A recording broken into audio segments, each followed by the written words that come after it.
الحمد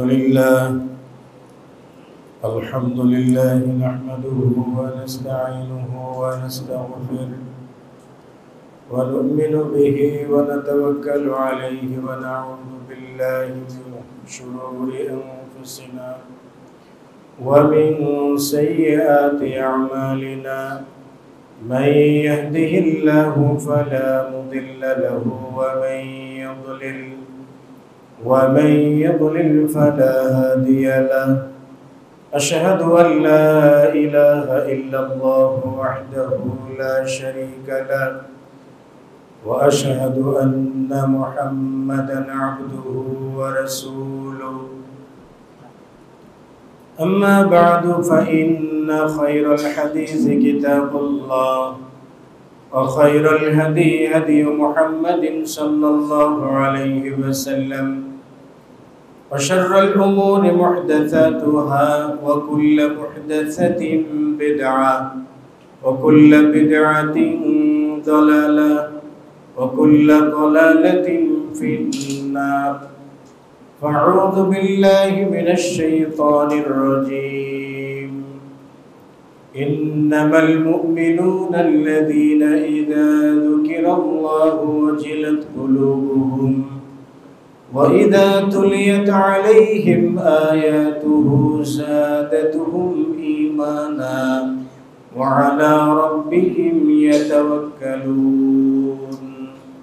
الذين يقيمون الصلاة ومما رزقناهم ينفقون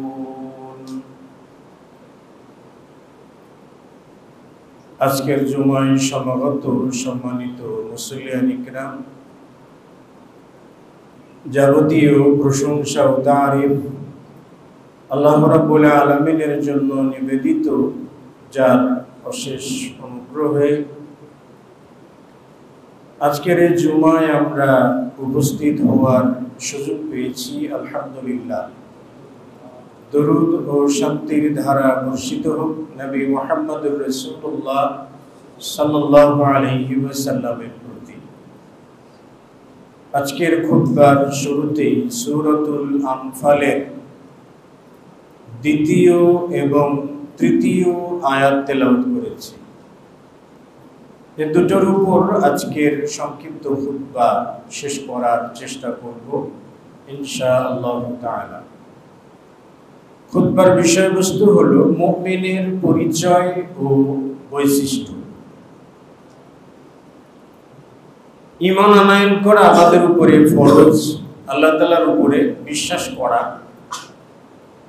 যে যে বিষয়গুলোর প্রতি আল্লাহ বিশ্বাস করার জন্য নির্দেশ দিয়েছেন সেগুলোর প্রতি বিশ্বাস স্থাপন করা ফরজ, এবং বিশ্বাস স্থাপন করলে তাকে মুমিন বলা হয়।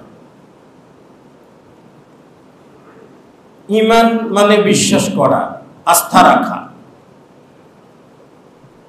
এটাকে আবার নিশ্চিত বিশ্বাস, সংশয় মুক্ত বিশ্বাস করা, এটা শব্দগতভাবে এটাকে ঈমান বলা হয়। ঈমানের পরিভাষা আমরা সকলেই জানি। 6টি শাখা রয়েছে ঈমানের, যে 6টি শাখার প্রতি বিশ্বাস স্থাপন করলে একজন মানুষ ঈমানদার হতে পারে। তার মধ্যে আল ঈমানু বিল্লাহি ওয়া মালাইকাতিহি মানে আল্লাহ তাআলার প্রতি বিশ্বাস করা, ফেরেশতাগণের প্রতি বিশ্বাস স্থাপন করা, রাসূলগণের প্রতি বিশ্বাস স্থাপন করা, কিতাব, আসমানি কিতাব যেগুলো আমাদের উপর নাজিল করা হয়েছে সেটার প্রতি আনুগত্য করা, এবং পূর্ববর্তী যে কিতাব নাজিল হয়েছে সেগুলোকে স্বীকার করা এবং সেগুলোর প্রতি বিশ্বাস স্থাপন করা। এরপর আখিরাতের প্রতি বিশ্বাস স্থাপন করা, ভাগ্যের ভালো মন্দের প্রতি বিশ্বাস স্থাপন করা। এই সব কয়টা বিষয়ের প্রতি ঈমান আনা বা বিশ্বাস স্থাপন করাকে ঈমান বলে। তো যিনি ঈমান আনয়ন করেন, যিনি এগুলোর প্রতি বিশ্বাস স্থাপন করেন, শরীয়তের ভাষায় তাকে মুমিন বলা হয়। মুমিন মানে বিশ্বাসী, অর্থাৎ বিশ্বাস আনয়নকারী আল্লাহ তাআলার প্রতি, বা এই 6টা বিষয়ের প্রতি বিশ্বাস আনয়নকারীকে মুমিন বলা হয়। সেই ক্ষেত্রে আমরা সকলেই নিজেরা মুমিন বলে দাবি করতেই পারি। আমরা প্রত্যেকেই মুমিন, বিশ্বাসী। বিশ্বাসের জায়গা থেকে আজকে হয়তো মসজিদে যে কয়জনই এসেছি, বিশ্বাসের জায়গা থেকেই আমরা ঈদুল আযহায় কুরবানি করেছি। বিশ্বাসের জায়গা থেকেই বিরাট একটা দল তারা হজ পালন করার জন্য এখনো মক্কা অবস্থান করছেন হজ পরবর্তী সময়ে। তাহলে এই যা কিছু করছি আমরা বিশ্বাসের জায়গা থেকেই করছি। যেহেতু বিশ্বাসের জায়গা থেকেই করছি, সেক্ষেত্রে আমরা এই আমাদের কর্মগুলোর প্রতি ভালো একটা বেনিফিট, ভালো একটা পুরস্কার পাওয়ার আশা করতেই পারি। আশা আমরা করতেই পারি, কিন্তু আল্লাহ সুবহানাহু ওয়া তাআলা কত দেবেন তিনি তো দেখবেন। যে ঈমানদার বা বিশ্বাসী বলে দাবি করেছি আমরা সকলেই, কিন্তু প্রকৃত ঈমানদার কে সেটা তো আল্লাহ তাআলাই ভালো জানেন। আমার বিষয়টা তো আমি জানি না, আমার বিষয়টাও আল্লাহ সুবহানাহু ওয়া তাআলা জানেন। অন্যের বিষয়টাও আমি জানি না, অন্যের বিষয়টাও আল্লাহ সুবহানাহু ওয়া তাআলা ভালো জানেন। এজন্য শব্দগত পরিচয়ে আমরা মুমিন, বিশ্বাসী বলে দাবি করতেই পারি, কিন্তু এটার ইসতিলাহাত রয়েছে। প্রকৃত মুমিন কাকে বলে, তার পরিচয়টা কি? এটা কয়েকটা বৈশিষ্ট্য পাওয়া যায়। এই বৈশিষ্ট্যগুলো যদি আমার ভিতরে থাকে, তাহলে আমি নিজেকে মুমিন বলে দাবি করতে পারবো এবং আমার দাবি করাটাও সার্থক হবে। আর এই বৈশিষ্ট্যগুলো যদি আমার মধ্যে না থাকে, তাহলে আমার হয়তোবা দাবি করাটা হবে, কিন্তু দাবি করার সত্যতা আমার মধ্যে থাকবে না। সূরাতুল আনফালে আল্লাহ সুবহানাহু ওয়া তাআলা বলছেন যে ইন্নামাল মুমিনুনা আল্লাযীনা ইযা যুকিরাল্লাহু ওয়াজিলাত কুলুবুহুম, নিশ্চয়ই মুমিন তাদেরকেই বলা হয় যাদের সামনে আল্লাহর জিকির হয়, আল্লাহর স্মরণ হয়, আল্লাহ তাআলার আলোচনা হয়, তখন তাদের অন্তরটা ভীত সন্ত্রস্ত হয়, মানে গলে যায়, নরম হয়ে যায়।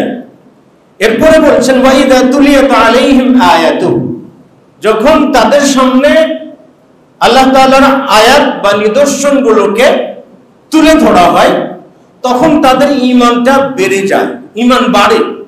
তাহলে 2 নম্বর আলামত বা বৈশিষ্ট্য গেল। 3 নম্বর হইল ওয়াইদা তুলিয়াত আলাইহিম আয়াতুহু যাদাতুহুম ঈমানা ওয়া আলা রাব্বিহিম ইয়াতাওয়াক্কালুন। মুমিনদের 3 নম্বর বৈশিষ্ট্য হলো তারা তাদের রবের প্রতি আস্থা রাখে, ভরসা রাখে।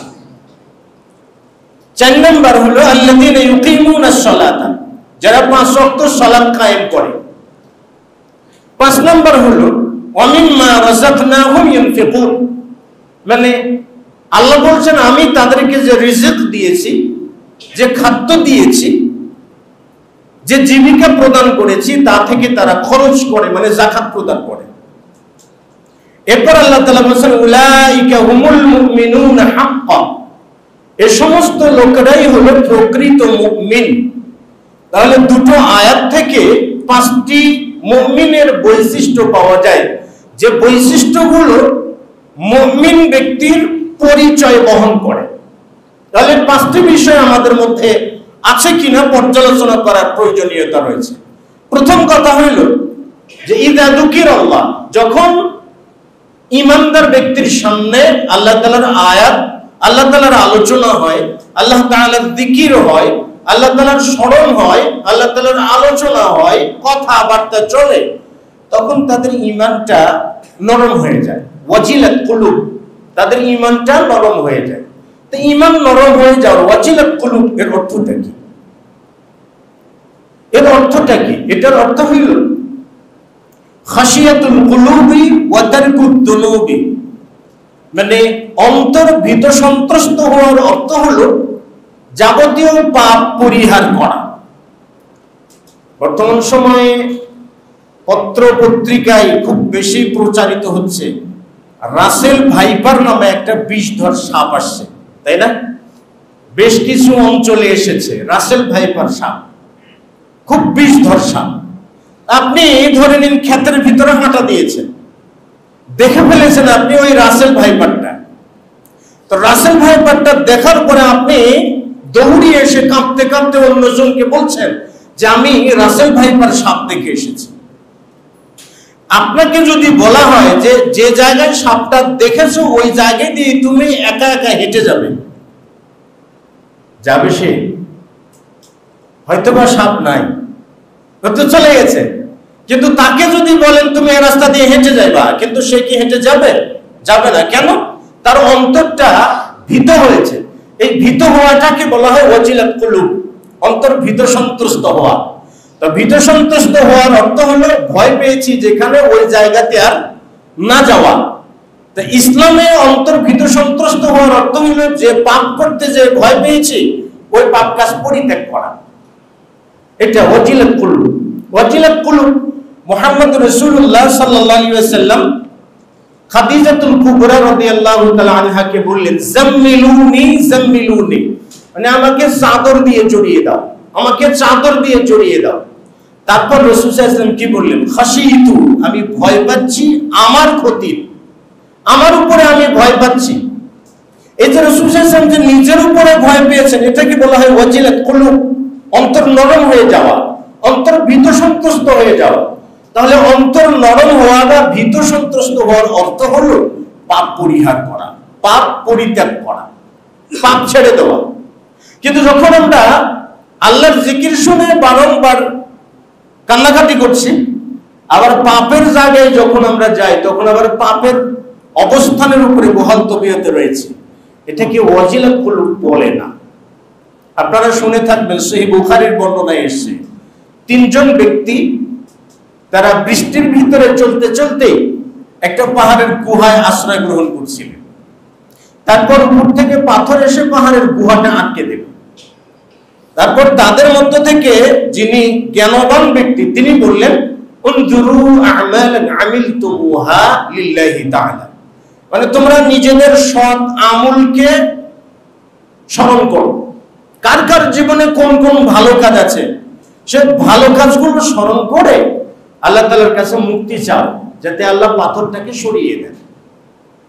একজন ব্যক্তি তার মা বাবার খেদমতের মাধ্যমে, তিনি মা বাবার খেদমত করেন, ভালোবাসেন, সেটার মাধ্যমে তিনি দোয়া করলেন, পাথরটা সরে গেল কিছুটা। আরেক ব্যক্তি কি বলে পারিশ্রমিকটাকে কয়েক গুণ বাড়িয়ে দিয়েছিলেন, এটাকে মাধ্যম মেনে তিনি আশ্রয় কামনা করলেন যে আল্লাহ তুমি পাথরটাকে সরিয়ে দাও। আরেকজন ব্যক্তি তিনি পাপ পরিহার করাটাকে মাধ্যম মেনে দোয়া করলেন যে আল্লাহ তুমি পাথর সরিয়ে মুক্ত করে দাও। সেটা কি ছিল? সে বলেছিল যে হে আল্লাহ তুমি তো জানো আমার চাচা তো বোন ছিল, মানে আমার চাচার মেয়ে ছিল, অত্যন্ত সুন্দরী ছিল, আমি তাকে কুপ্রস্তাব দিলাম তার সঙ্গে সঙ্গম করার, জেনা করার প্রস্তাব দিলাম। আমার চাচাতো বোন আমাকে 100 দিনার দেওয়ার শর্ত জুড়ে দিল, এতগুলো দিনার যদি দিতে পারো তাহলে আমি রাজি আছি। অতঃপর ওই ছেলেটা বলছে যে ফাসাইতু সাইয়ান শাদীদা, আমি কঠোর পরিশ্রম করে 100টা দিনার সংগ্রহ করলাম, আমার চাচাতো বোনের হাতে দিয়ে দিলাম। তিনি বলছেন যে ফালাম্মা জালাসতু বাইনা রিজলাইহা, যখন আমি জিনা করার জন্য প্রস্তুতি নিয়ে ফেলেছি তখন ওই মহিলা বলছে যে ইয়া আব্দুল্লাহ ইত্তাকিল্লাহ, হে আল্লাহর বান্দা তুমি আল্লাহকে ভয় করো, লা তাফতাহিল খাতাম, মানে আমার সিল মোহরটাকে উন্মুক্ত করো না। এই লোকটা পাহাড়ের গুহায় বসে থেকে বলছে যে আল্লাহ তুমি যদি জেনে থাকো আমি আমার চাচাতো বোনের সঙ্গে জেনা করতে যেও সেই জেনা করি নাই, উঠে এসেছি, মানে পাপের কাজ করতে চেয়েছিলাম কিন্তু ভয় পেয়েছি, করি নাই, ভয় পেয়ে সেই পাপটা না করে ফেরত এসেছি। তা আমার পাপ কাজ না করাটাকে যদি তোমার পছন্দ হয়, তোমার যদি এটা ভালো লেগে থাকে তাহলে আল্লাহ তুমি এই পাহাড়ের মুখ থেকে পাথরটাকে সরে দাও।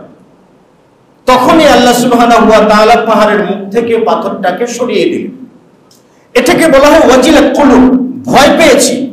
কেউ বলছেন ইত্তাকিল্লাহ, আল্লাহকে ভয় করো, মানে আল্লাহর কথা স্মরণ করে দিয়েছে। ইত্তাকিল্লাহ, আল্লাহকে ভয় করো। তুমি যে জিনা করছো, আল্লাহকে ভয় করো না? আল্লাহ আছেন না? আল্লাহ দেখেন না? আল্লাহ শোনেন না? তোমার জিনা দেখছেন, তোমার সমস্ত পাপ দেখছেন, এজন্য আল্লাহকে ভয় করো। আল্লাহর জিকির, এই জিকির হওয়ার পরে তিনি ভয় পেয়ে গেছেন। ভয় পেয়ে পাপ থেকে সরে এসেছেন। আর এই পাপ থেকে সরে যাওয়াটার বিনিময়ে আল্লাহ তাআলা তাকে বিপদ থেকে উদ্ধার করে দিয়েছেন। সুবহানাল্লাহ। আমরা তো বিপদে পড়ি, হাই হুতাশ বেশি করি, তাই না? হাই হুতাশ বেশি করি, এই জন্য টেনশনের যত ওষুধ আছে সবগুলো খাই, ডাক্তারের কাছে হয়তো বা যাই, অনেকেই এই আপনার কি বলে এই জিনিসগুলোতে স্টক করে ফেলেন, তাই না? মারা পর্যন্ত যান। কিন্তু দেখুন, ইত্তাকিল্লাহ, আল্লাহকে ভয় করো। সব থেকে আপনি যখন সব থেকে বড় বিপদে পড়েছেন, তখন একজন মুমিন ব্যক্তির কাজ হলো তার জীবনের কোনো ভালো কাজ তালাশ করা। আমি কারো খেদমত করেছি কিনা, কোনো বিপদগ্রস্ত মানুষকে উদ্ধার করেছে কিনা, বা কোনোদিন রাত জেগে তাহাজ্জুদ পড়েছি কিনা, একা একা কোনোদিন ঘন্টার বেশি কোরআন তেলাওয়াত করেছি কিনা, মনোযোগ বসেছিল কিনা, কোনোটাই নাই। বাস নাই তো নাই, আর তো পাওয়া যাবে না। তখন কমপক্ষে খুঁজতে হবে যে জীবনে কখন কোন সময় পাপ কাজ করতে যেও করি নাই, ফেরত এসেছি। পাপ কাজ করার জন্য বেরিয়ে পড়েছি, কিন্তু করি নাই, ফেরত এসেছি, আল্লাহর ভয়ে ফেরত এসেছি। বিপদগ্রস্ত ব্যক্তি ওটাকেই তালাশ করবেন আর আল্লাহর কাছে বলবেন, আল্লাহ তোমার যদি এটা কবুল হয়ে থাকে, যদি ভালো লেগে থাকে, আজকে মহা বিপদে পড়েছি, আল্লাহ তুমি আমাকে এই বিপদ থেকে উদ্ধার করে দাও। আল্লাহ আপনাকে বিপদ থেকে উদ্ধার করবেন। কেন? আপনি আল্লাহর জন্য পাপকে পরিহার করেছেন, মানে আল্লাহ তাআলার আত্মমর্যাদাকে আপনি সম্মান করেছেন। এই সম্মানের বিনিময়ে আল্লাহ সুবহানাহু ওয়া তাআলা আপনার প্রতি কৃতজ্ঞ থাকবেন। কৃতজ্ঞ থাকার অর্থ হলো বিপদ থেকে মুক্ত করা। আল্লাহ বান্দার প্রতি কৃতজ্ঞ হন, শুকরিয়া করেন। শুধু বান্দা কৃতজ্ঞ হয় না, আল্লাহ কৃতজ্ঞ হন। ওই যে আপনারা শুনেছেন যে এক ব্যক্তি কূপের ভিতরে নেমে পানি পান করে বেরিয়েছে, দেখছে যে কূপের বাইরে একটা কুকুর তার জিহ্বা দিয়ে ভিজা মাটি চাটছে। ভিজা মাটি চেটে চেটে সে তৃষ্ণা নিবারণ করছে। এটা দেখে লোকটার দিলে মায়া হয়েছে, আমাকে যখন পিপাসা লেগেছিল যতটা কষ্ট আমি পেয়েছি, হয়তো বা কুকুরটাও সেরকমই কষ্ট পাচ্ছে। অতঃপর তিনি কি করলেন, মুজা খুলে ফেললেন। তখন তো চামড়ার মুজা ছিল, মুজা খুলে দাঁত দিয়ে কামড়িয়ে ধরে কূপের ভিতরে নেমে মুজা ভর্তি পানি উঠিয়ে নিয়ে এই কুকুরকে পানি পান করালেন। এই লোকটা যখন কুকুরকে পানি পান করালেন, হাদিসের ভাষাটা এরকম, ফাশাকারাল্লাহু লাহু, আল্লাহ তাআলা তার শুকরিয়া করলেন। কার?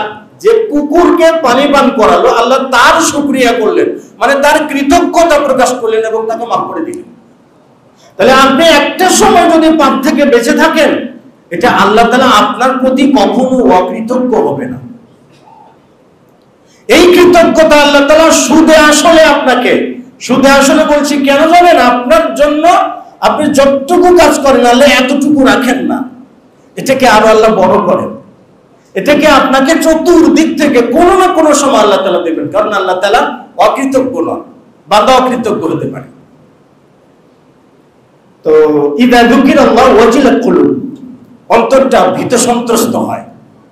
অন্তরটা ওয়াজিলাত কুলুব মানে অন্তর ভীত সন্ত্রস্ত হওয়ার অর্থ হইল যে ভয় পেয়ে পাপ পরিহার করা, ভয় পেয়ে অপরাধ পরিহার করা। যেখানে যে বাঘের থাবা খেয়েছেন একবার, ওই জায়গায় দ্বিতীয়বার যাবেন আপনি? যাবেন না। কেন?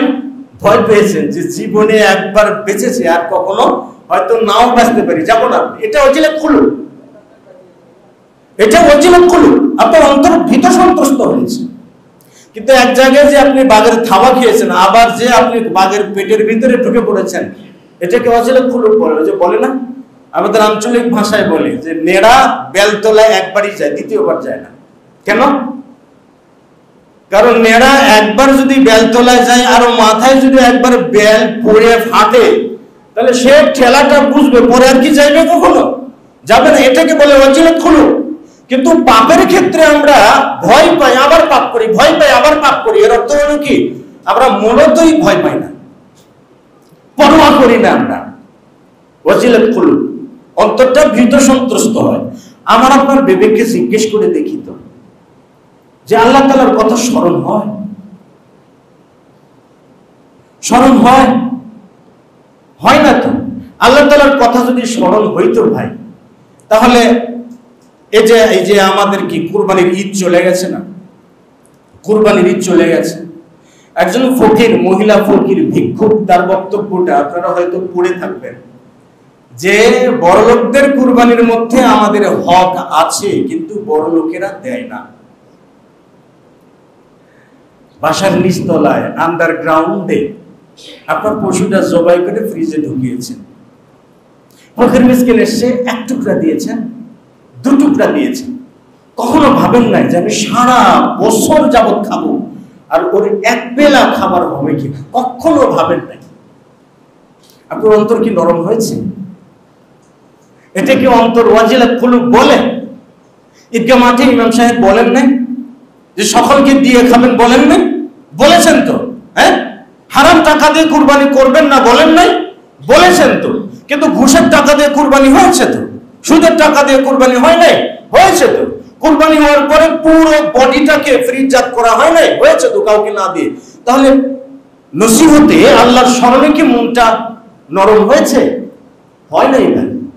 তাহলে আমাদের অন্তরটা নরম হয় না কেন? মানে আমরা যে ইট সিমেন্টের বাড়ি করি, ইট সিমেন্টের বাড়ির থেকে আমাদের অন্তরটা আরো বহু গুণে শক্ত হয়।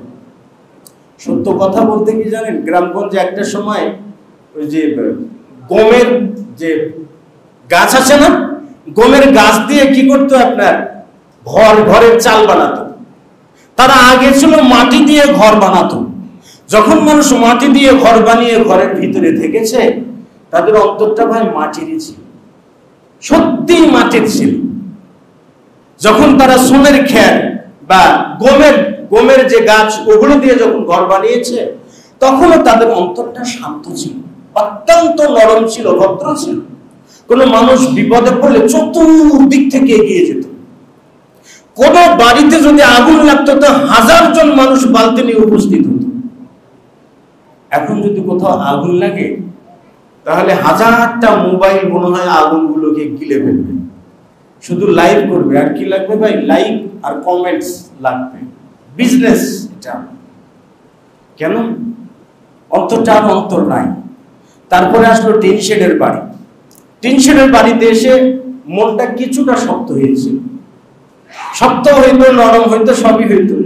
যখন আস্তে আস্তে পাড়া গ্রাম থেকে শুরু করে শহর বন্দর পর্যন্ত উচ্চাবিলাস, উঁচু উঁচু বিল্ডিং, উঁচু উঁচু 10 তলা বিল্ডিং দেখে একজন 12 তলার স্বপ্ন দেখে, আমাদের মনটাও ঠিক তেমনি ইট সিমেন্টের থেকেও বেশি শক্ত হয়ে গেছে।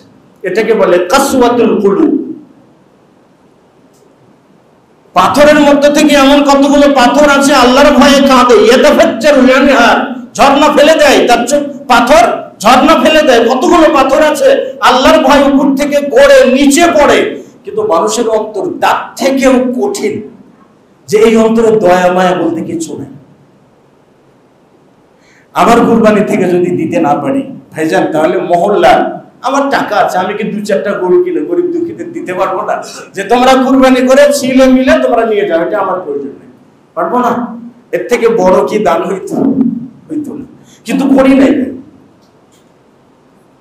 তো বলছিলাম ওয়াজিলাত কুলুব, অন্তর ভীত সন্ত্রস্ত হয়। নরম হওয়ার অর্থ হলো পাপ পরিহার করা। আমরা কি পাপ পরিহার করেছি? ব্যবসায়িক সিন্ডিকেট কি কমেছে? ভাই কোন দিক থেকে বলুন না, পাপ কি কমেছে? তার মানে নসিহতটি প্রতি জুমায় কম হচ্ছে? হয় না। আসল না। প্রথম মুমিন ব্যক্তির প্রথম আলামতটা হলো অন্তর নরম। অন্তর নরম হওয়ার অর্থ হলো পাপ ছেড়ে দেয়। যতক্ষণ পর্যন্ত পাপ ছেড়ে না দিবেন, ততক্ষণ পর্যন্ত অন্তর নরম হয় নাই।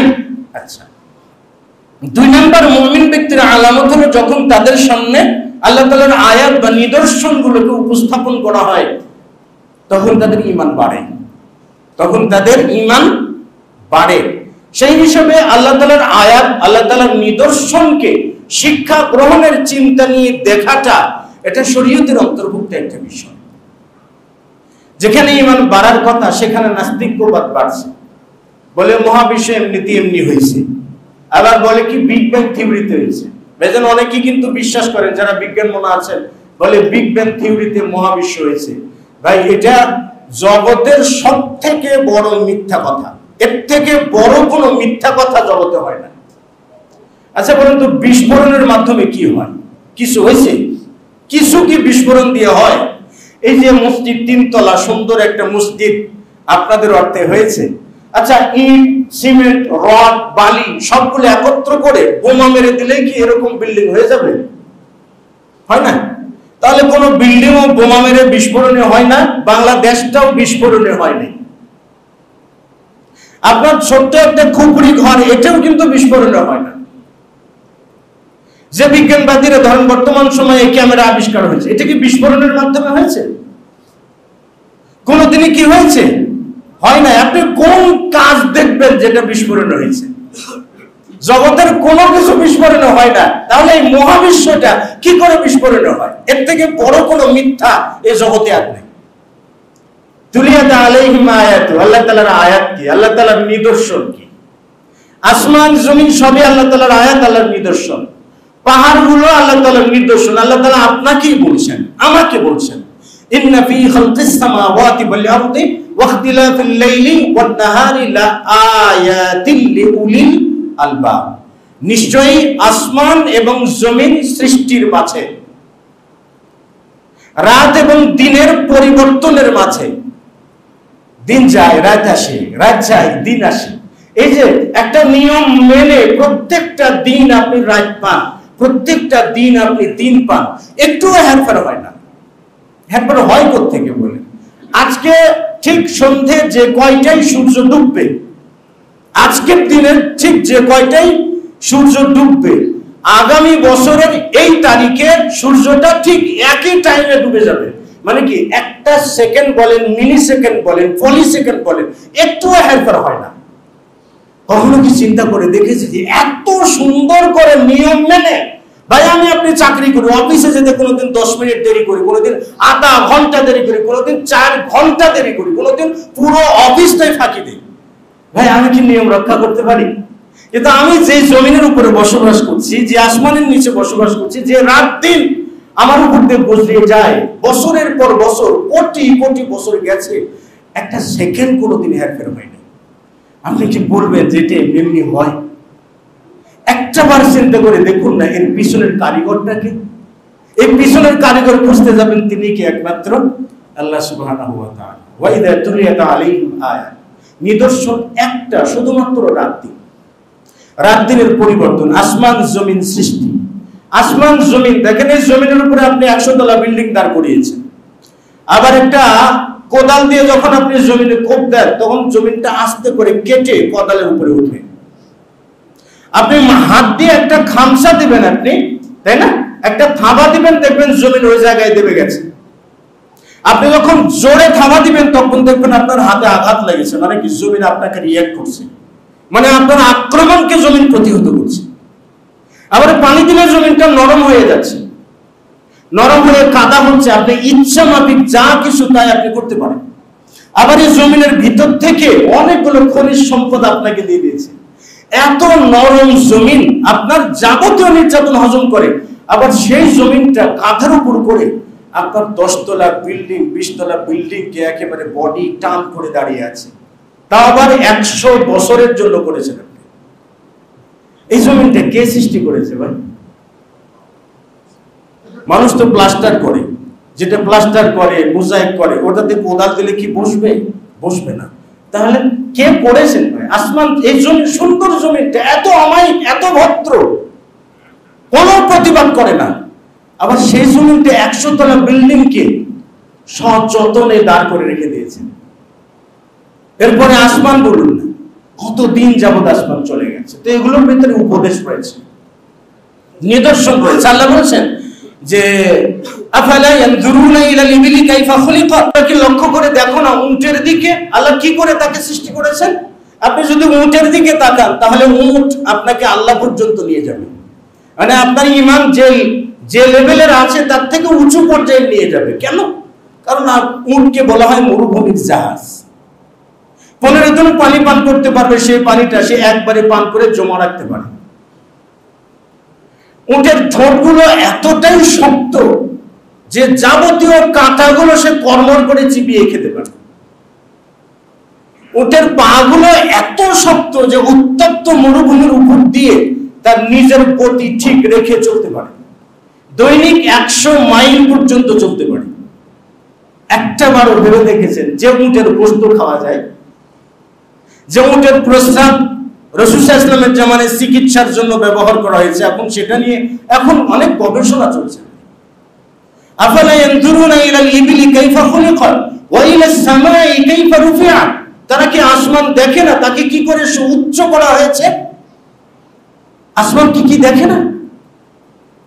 আমরা একটা বিল্ডিং করলে 100 বছর যাওয়ার পর দেখবেন, 100 বছর যেতে না যেতেই আমাদের এই মসজিদটা কয় বছর হয়েছে, রং করা লাগবে, তারপর মেরামত করতে হবে, আরো কত কিছু করা লাগে।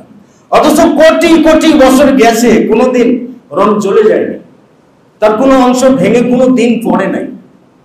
আল্লাহ তাআলা চ্যালেঞ্জ করে বলছেন যে তাকাও না আসমানের দিকে, তাকিয়ে দেখো, হাল তারা মিন ফুতুর, কোনো কি ত্রুটি দেখতে পাও?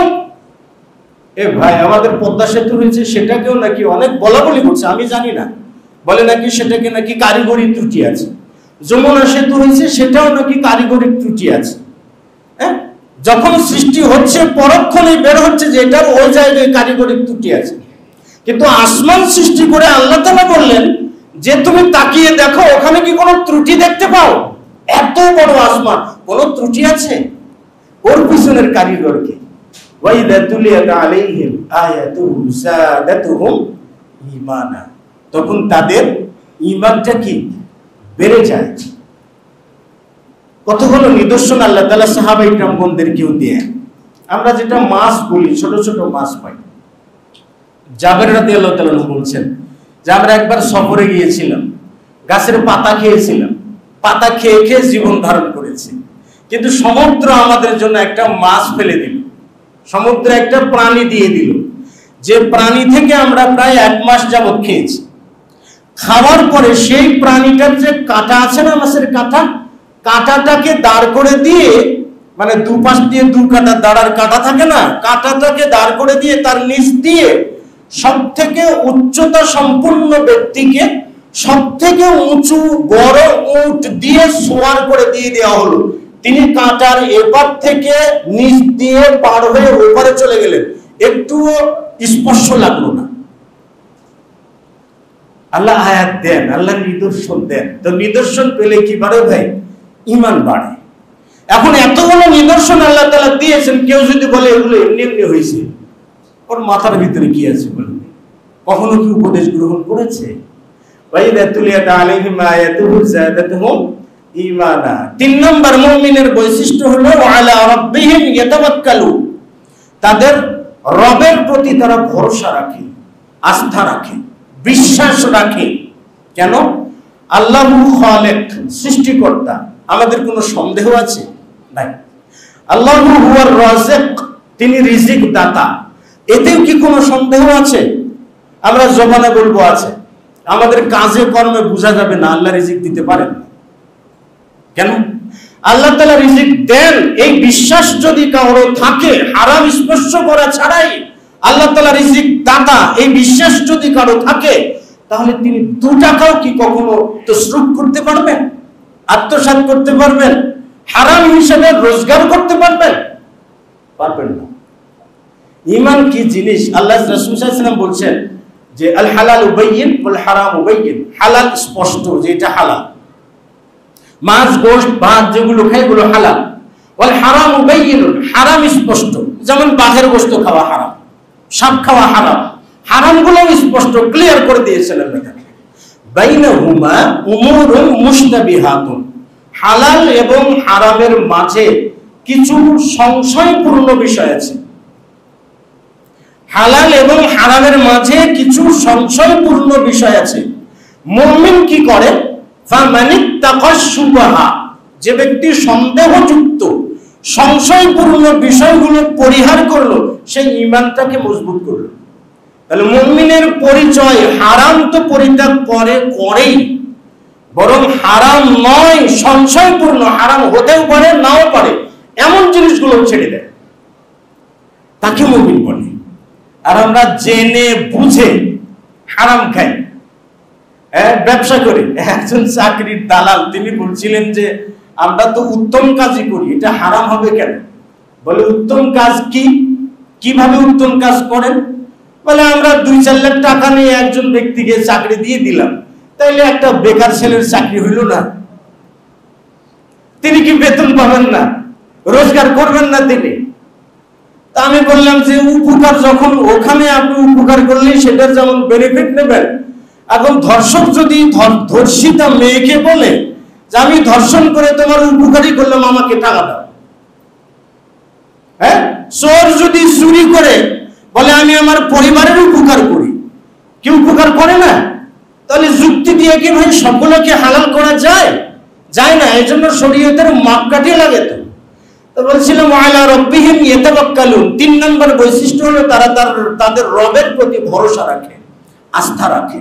আল্লাহ তাআলা রিজিক দেন, মানে এই বিশ্বাসটা কমপক্ষে মাথার ভিতর ঢুকে নিন না যে যে কোনো ধরনের হারাম রোজগার ছাড়াই আল্লাহ তাআলা আমাকে রিজিক দেবেন, আল্লাহ আমাকে খাওয়াতে পারবেন, পড়াতে পারবেন, সন্তান একটা নেবেন 2টা নেবেন না, বলে খাওয়াতে পারবো না।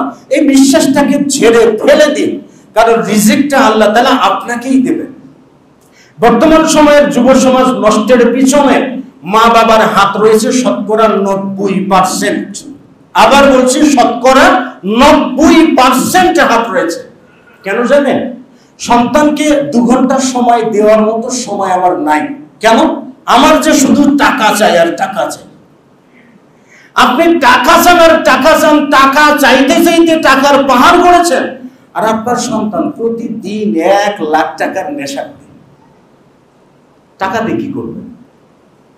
এই জন্য সন্তানকে কখনো টাকার লোভ দেবেন না। সন্তানকে সম্পদ তৈরি করুন, সন্তানের জন্য সম্পদ নয়, সন্তানকে সম্পদ তৈরি করুন।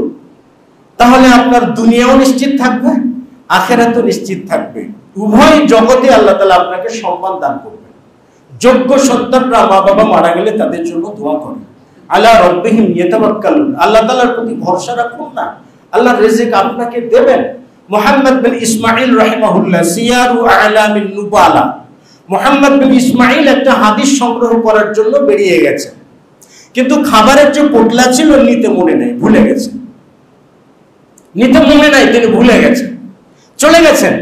ইমাম বুখারী রাহিমাহুল্লাহ বলছেন যে 3 দিন যাবত আকালতুল হাশিশা, হাশিশ নামক উদ্ভিদ, হাশিশ নামক এক ধরনের ঘাস, আমাদের দেশে দুর্বা ঘাস আছে না, এরকম হাশিশ নামক একটা উদ্ভিদ, চিরল পাতা বিশিষ্ট, এটা খেয়ে আমি 3 দিন ছিলাম।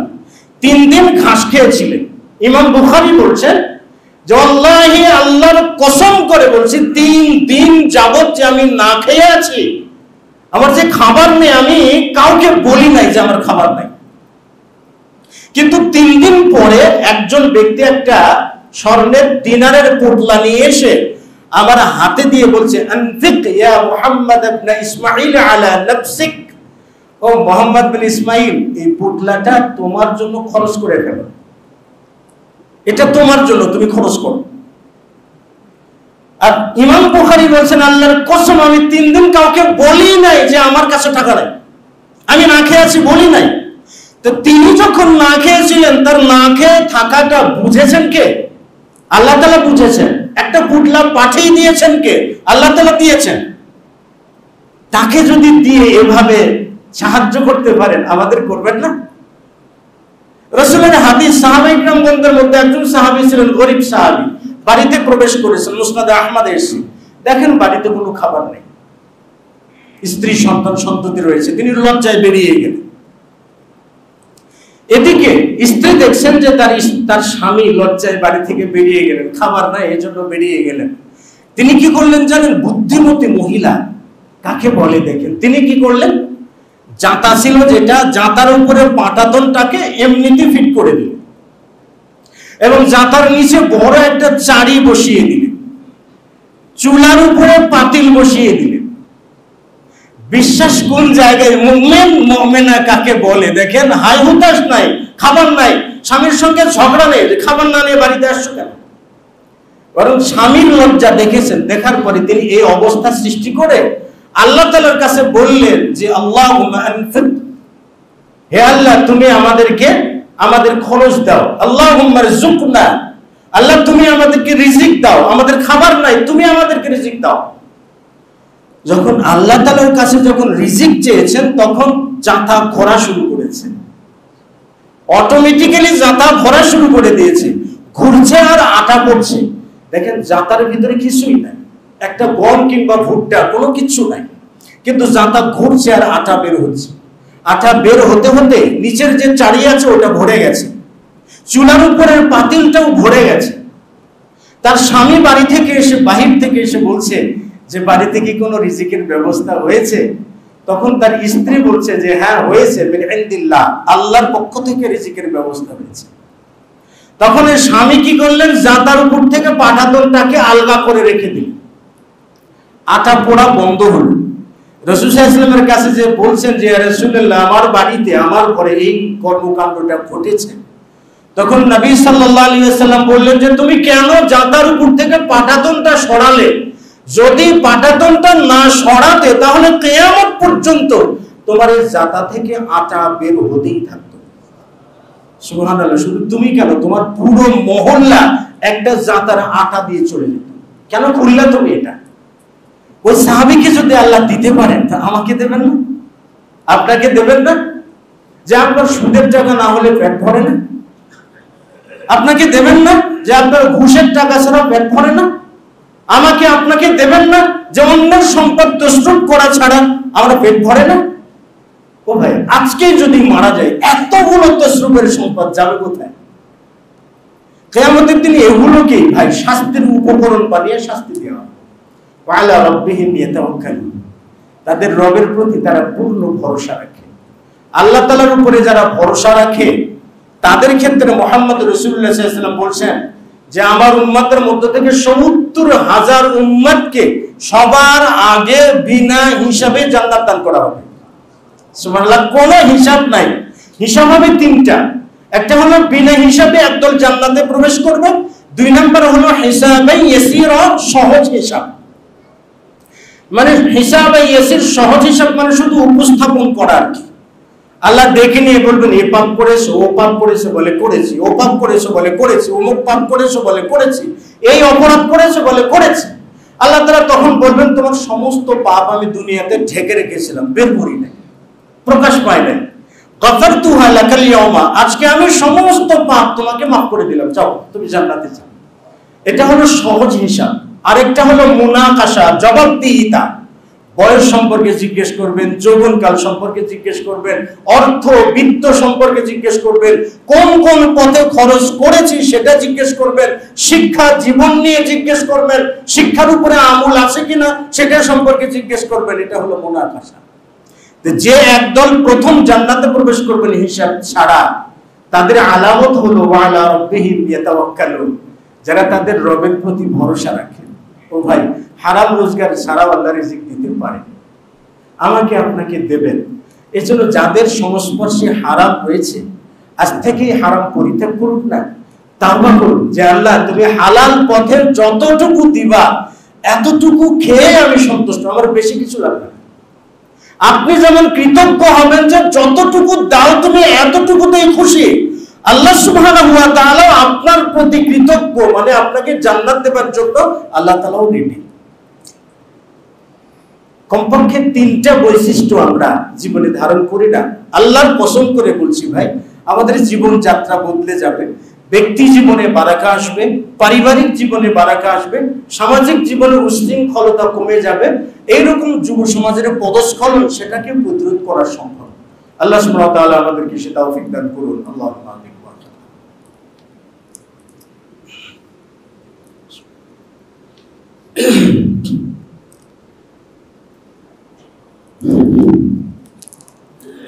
আলহামদুলিল্লাহি রাব্বিল আলামিন ওয়াসসালাতু ওয়াসসালামু আলা নাবিয়িনা মুহাম্মদ ওয়া আলা আলিহি ওয়া সাহবিহি আজমাইন ওয়া বা'দ। আল্লাহুম্মা সাল্লি আলা মুহাম্মাদ ওয়া আলা আলি মুহাম্মাদ কামা সাল্লাইতা আলা ইব্রাহিম ওয়া আলা আলি ইব্রাহিম ইন্নাকা হামিদুম মাজিদ। আল্লাহুম্মা বারিক আলা মুহাম্মাদ ওয়া আলা আলি মুহাম্মাদ কামা বারাকতা আলা ইব্রাহিম ওয়া আলা আলি ইব্রাহিম ইন্নাকা হামিদুম মাজিদ।